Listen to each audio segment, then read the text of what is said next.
Most people who've played D&D have been part of a group that didn't last for one reason or another. The first session was great and everyone was excited. The characters were cool and the group felt full of possibilities. And then something changed.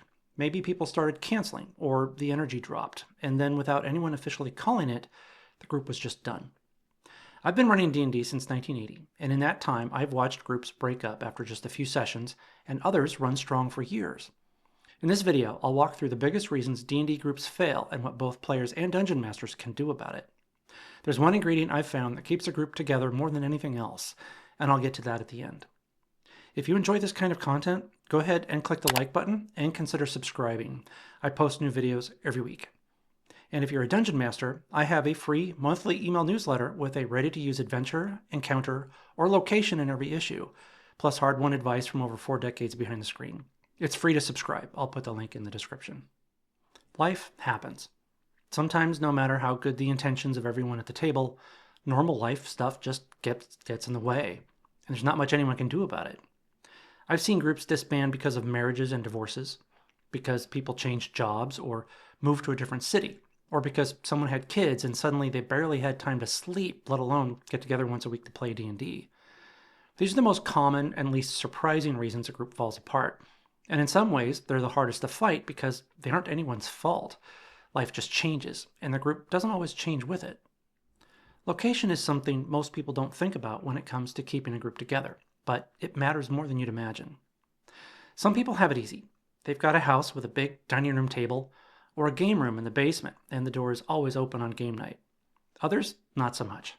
If you live in a small apartment, or have roommates, or a spouse who has drawn a firm line that D&D cannot happen when they're home, finding a space that's consistently available is genuinely difficult.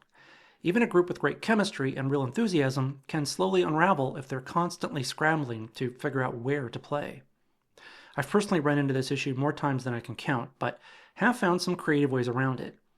I've talked my employers into letting my group use a conference room after hours, and I've rented the community room at the local library up until I became an official volunteer and got to use it for free. Here's what I think is the most insidious reason a D&D group fails, and it's not always predictable in the beginning. To be blunt, some people are just hard to get along with. They might be part of the existing friend group, or maybe they're even a family member. I've personally seen a spouse of the DM pull a Yoko Ono and quietly poison the experience for the entire table, which makes it socially complicated to address because you can't exactly vote them off the island. Other times, the toxicity creeps in gradually, or tension develops between two players over something that has nothing to do with the game itself.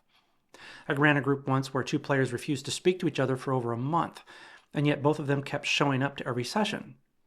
The adventure itself was great, but the tension between those 2 players cast an uncomfortable shadow over the whole table. Eventually, like an intervention of sorts, the one who was the primary antagonist of the 2 was asked to leave the group. Everything I've covered so far, life, location, difficult people, those are the more obvious things that can sink your group. What I want to talk about now are ways everyone at the table can help keep it going strong. I've got a few ideas to share here that I've learned after playing D&D for a long time. They all help, and as promised, the last suggestion makes the biggest impact. Now let's talk about what everyone at the table can actually control, starting with the game itself. If the adventure is boring or routine, players sometimes have to dig deep and rely on their general love of the game to push through until things get exciting again. Temporary lulls happen. Most players aren't going to do that indefinitely, though. This falls mostly on the dungeon master's shoulders, but players have a role here too, no pun intended. For dungeon masters, I'll share something I learned from writing 4 fantasy novels and a murder mystery. The one principle that it carries through all of it is that you always want to give your reader a reason to turn the page. They need something that pulls them into the next chapter. A dungeon master should follow the same lesson by ending every session with an unresolved situation or decision that still has to be made. Give your players a reason to show up next time, and it's more likely that they will. For players, make sure your character has something to offer beyond their stat block. If your half-orc barbarian does nothing but swing their axe at whatever's in front of them, you're not necessarily hurting the experience, but you're not adding much energy to it either, and player energy goes a long way toward keeping the group going. Do your best to find a consistent location and a consistent schedule, because a predictable rhythm does more for a group's longevity than almost anything else on the logistical side of things. In my experience, it's better to play less often but on a reliable schedule than to aim for more sessions on a schedule that's constantly changing.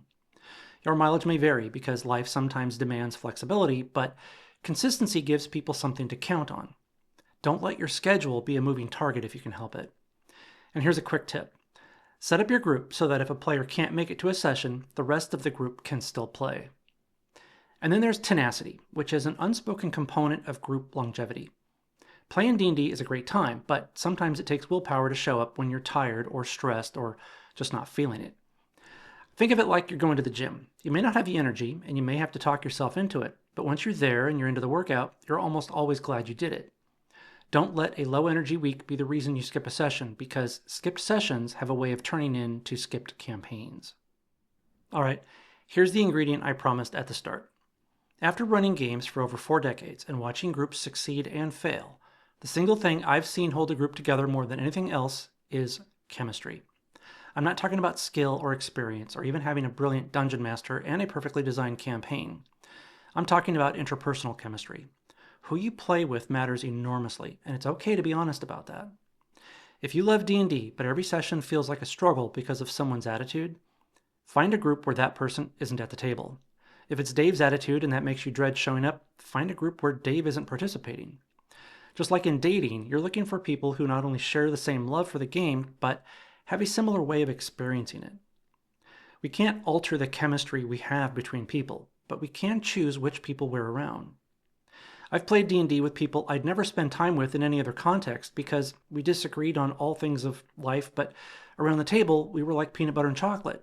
We had the same style, same approach, and same genuine passion for the game. Once we sat down to play, whatever disagreements existed in the outside world stayed outside. If you can find a group where people respect each other's decisions at the table, where the DM is fair and creative, and the schedule is something everyone can stick to, you've already cleared most of the hurdles that end most groups. And if you've got real chemistry on top of that, honestly, count yourself lucky. I'd love to hear what your experience has been with this. Have you found your group's groove? And if so, what do you think makes it work? Or maybe you've been part of a group that fell apart, and now you can look back and put your finger on a likely reason why. Leave a comment and tell me about it. Whether you're a player or a dungeon master, I'd love to hear your perspective. As always, have fun, stay cool, and keep your dice rolling.